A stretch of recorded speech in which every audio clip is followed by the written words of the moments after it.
Gospel writers seem agreed that there was a dawn meeting of the high priest's privy council at a second location. There they resolved to hand Jesus over to the Roman governor for capital punishment. For obvious reasons, they do not say that he claims to be Messiah. Rather, in language whose threat a Roman governor will understand, they charge him with claiming to be King of the Judeans. In Mark's Gospel, the action proceeds swiftly, without any scene setting. Pilate asks Jesus, "Are you King of the Judeans?" And he replies, "It is you who say so." The chief priests pile on accusations, and once again we witness the silence of Jesus and the amazement of Pilate, both hinting again at that fourth servant song of Isaiah 53. He never opened his mouth. Many peoples will be astonished on seeing him. The next scene, reported in all four Gospels, has Pilate tried to release Jesus before taking a formal decision. According to a passing remark of Mark, he recognizes that the chief priests have handed him over because of a local grudge. Since he has the practice of releasing a prisoner each year at the behest of the Jerusalem crowds, he uses this as a way of avoiding taking a decision himself. To find in favor of Jesus would be to risk malicious reports of sedition going back to Rome. If he leaves it to the crowd, he will get the desired result without directly challenging the chief priests. After all, he relies on their collaboration. However, the strategy backfires. According to Mark, the chief priests stir up the crowd to demand the release of Barabbas. Mark has already introduced Barabbas as a prisoner awaiting trial among the rioters or rebels who had committed murder in the course of a riot. Pilate then asks the loaded and ambiguous question, "What do you want me to do with the King of the Judeans?" Now here's a question. Do the crowd shout, "Crucify him," or do they shout, "Crucify him"? Or perhaps we can hear the emphasis shifting as Pilate tries to plead with them. What crime has he committed? Until eventually Pilate is forced to follow his own logic and please the crowd. He releases Barabbas and hands Jesus over for the brutal scourging preliminary to death by crucifixion, the savage, exemplary death reserved for those who challenge the empire. Now, many commentators find problems with this scene.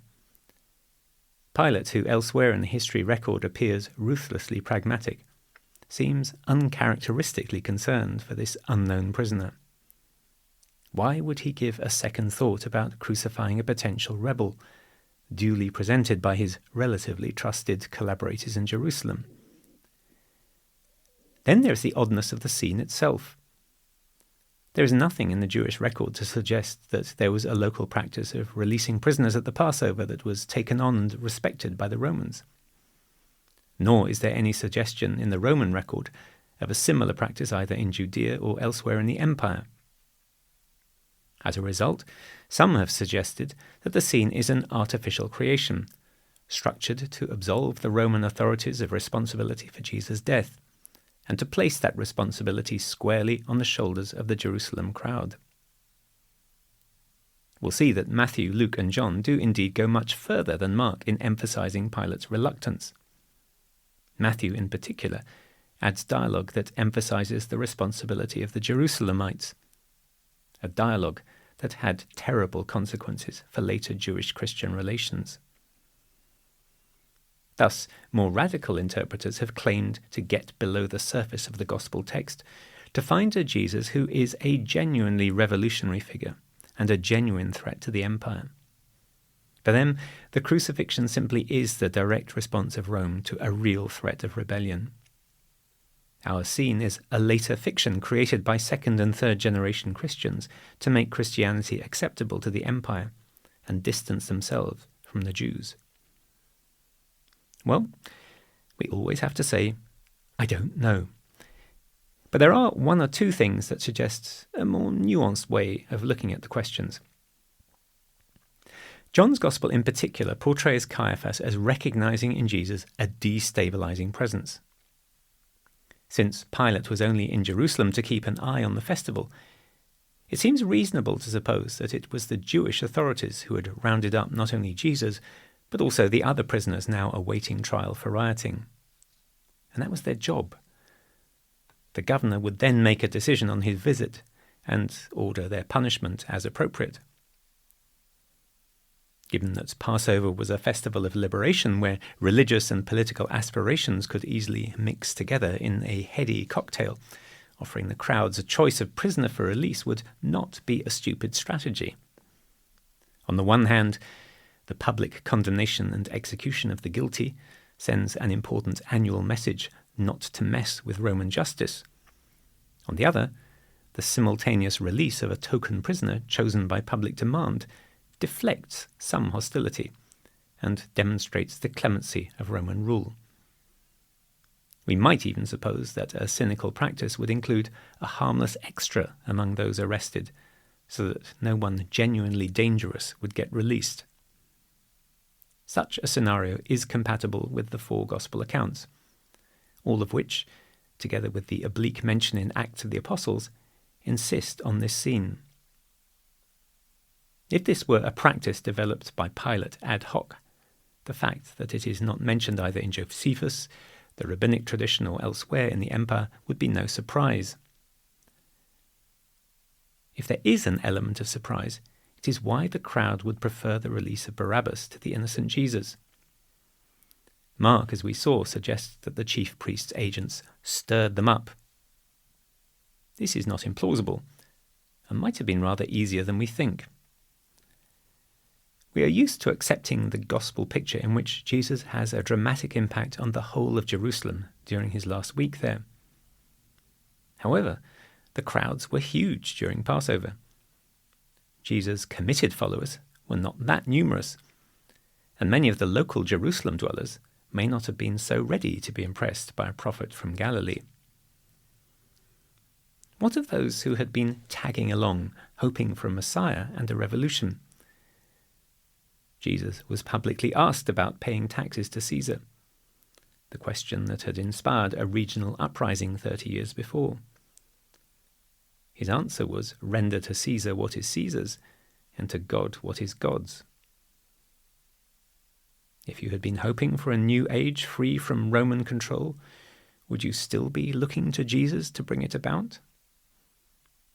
Barabbas, on the other hand, arrested with others for rioting against the Rome-compliant authorities? Who would you choose on the day?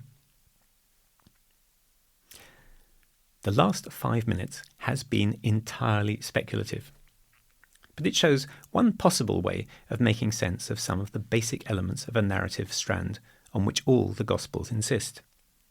And it sets us free to consider some of the dynamics that the Gospel writers are playing with in their different versions of the scene. One thing we might ask when we look at Mark's account is whether it does actually put the Romans in a better light. Pilate tries to wriggle out of a difficult decision by appealing to the crowd, and when that goes wrong, he shrugs his shoulders and gives them what they want. Is this really the representative of the might of empire? Mark's account lays bare the fragility and compromise of this imperial rule. In the midst of this injustice stands the truly just one. Jesus Christ, the Son of God announced at the beginning of the Gospel, is condemned by the representative of Tiberius, Son of God, not out of justice, not even out of malice, but out of powerlessness. And Mark's next scene hardly shows Roman rule in a better light. We do not see Jesus being scourged, but we do see him being dressed up, beaten and mocked by the soldiers in the Roman enclave. The raw exercise of imperial power by its lesser agents as gratuitous cruelty. The infliction of needless pain for the malign pleasure of showing a subjected people that they are subjects. We have seen it in our own time in the stories from Abu Ghraib. The symbols are powerful. The imperial purple and the crown of thorns. Mockery and torture at the same time. A king that is no king of a despised subject race. And yet for the Christian reader, the scene is laden with dramatic irony. For all that the image is distorted through the cruelty and contempt of the soldiers, they really are kneeling before the Messiah, the King of the Jews. Mark is most likely writing before the resolution of the rebellion against the Romans. Subtle resistance is still thinkable. The terrible persecution of Christians in Rome, recorded by the Roman historian Tacitus, is still a vivid memory. We've seen throughout that Mark's Gospel has a dramatic focus on the sufferings of Christ and constantly invites the disciples within and outside the text to identify with him in their own trials and tribulations. Mark forces the reader to look at the violence and brutality which are a present reality in the Christian experience of empire, and see their true king revealed in the midst of it. There is solidarity in suffering, and the promise of vindication, the final triumph over the oppressive forces of the supernatural enemy made visible in the faces of the soldiers. Matthew, Luke, and John were writing in a very different era. After the revolt of 66 was finally crushed in 70, both Jews and Christians had work to do to prove that they are not a threat to empire. How does this affect their accounts? We'll begin with Matthew, who follows Mark most closely. After the chief priests and elders take Jesus to Pilate, Matthew adds an extra scene. We see Judas repenting for what he has done once he sees that Jesus has been condemned. It is almost as if he didn't expect that to happen. He has betrayed innocent blood. He returns the 30 pieces of silver to the elders and chief priests, and then goes and hangs himself. After deliberation, they resolve to purchase a plot on the potter's field to provide graves for foreigners. Luke's version of the death of Judas in Acts of the Apostles is very different. There it is Judas who buys an unnamed field and there collapses, his entrails bursting. Rather than remorse and repentance, we see divine retribution. Matthew uses his version of the narrative in two ways. First, the land can be identified. Even today, it is known as the Field of Blood. Thus, for Matthew, writing with an eye to a skeptical readership, we have an important piece of evidential proof supporting the narrative. But side by side with that, we see another related concern of Matthew's, a scriptural proof. This event fulfills a prophecy of Jeremiah. However, what Matthew presents as quotation from Jeremiah is actually a complex interweaving of Tanakh text, rich in suggestive theological narratives. The 30 pieces of silver are the price paid to assuage a blood guilt in Exodus, or the price paid to Zechariah for his prophecy of divine judgment. And Zechariah was believed to have been murdered for his pains. In Jeremiah, the potter provides a living symbol of how God works with God's people, constantly reshaping them and starting again. But Jeremiah also buys a plot of land as a sign that the people of God will have a future on their land, in spite of the occupation by Babylon. We then return to the main action and see Jesus standing before the governor. Matthew perhaps wants to demonstrate respect for the Roman authority, rather than simply naming him Pilate as Mark does. In all, he refers to him 5 times as the governor and 4 times by name. The dialogue then unfolds much as in Mark, though, as ever in Matthew, in slightly more elaborate Greek and with more dialogue. Matthew's Pilate addresses the gathered crowd and asks them who they want released, Barabbas or Jesus, called the Anointed One.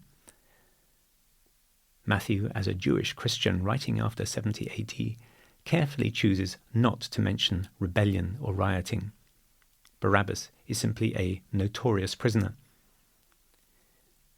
When Pilate initially addresses the crowd, he uses Jesus' Jewish title, Anointed One, rather than the more secular King of the Jews. Perhaps this underlines that Pilate sees the issue as a local grudge. He doesn't immediately present Jesus to the crowds as a direct challenger to Roman rule. Or perhaps Matthew simply finds it implausible that Pilate would offer to release for the crowd anyone who had claimed to be their king. Matthew then adds a further element to underline his understanding of Pilate's motivation. Pilate's wife sends him a note.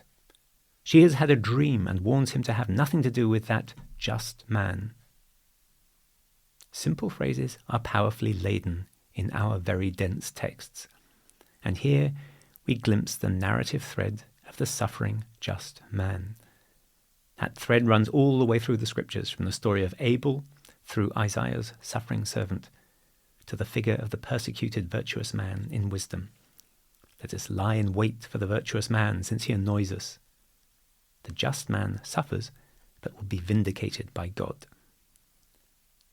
Pilate asks whom he should release, and the crowd calls for Barabbas, persuaded by the chief priests and elders. When asked what to do with Jesus, called the Anointed One, they answer, "Let him be crucified." Matthew expands on Mark's bare narrative. The crowd is becoming louder and more violent. Pilate's question, what crime has he committed, only makes things worse. It is no use. He can do nothing. Matthew now expands on Mark's simple, "and he gave them what they wanted." In a very significant and consequential addition to Mark's account, he has Pilate wash his hands in front of the crowd. "I am innocent of this blood. You shall witness." Matthew's Pilate absolves the Roman authorities of any responsibility for Jesus' death. The response comes back no longer from a crowd, but from the people. That theological word implying the people of God. Their words, "His blood be upon us and on our children." In context, we can best read Matthew as doing something similar to Luke. That is to say, he is giving a respectably Jewish theological explanation for the disastrous end to the revolt in Judea and the destruction of Jerusalem in 70, a generation after the time of Jesus' trial. He is reading these events, like Luke, within the theological matrix of the book of Deuteronomy, as delayed punishment for disobedience, in this case, for the rejection of the Messiah.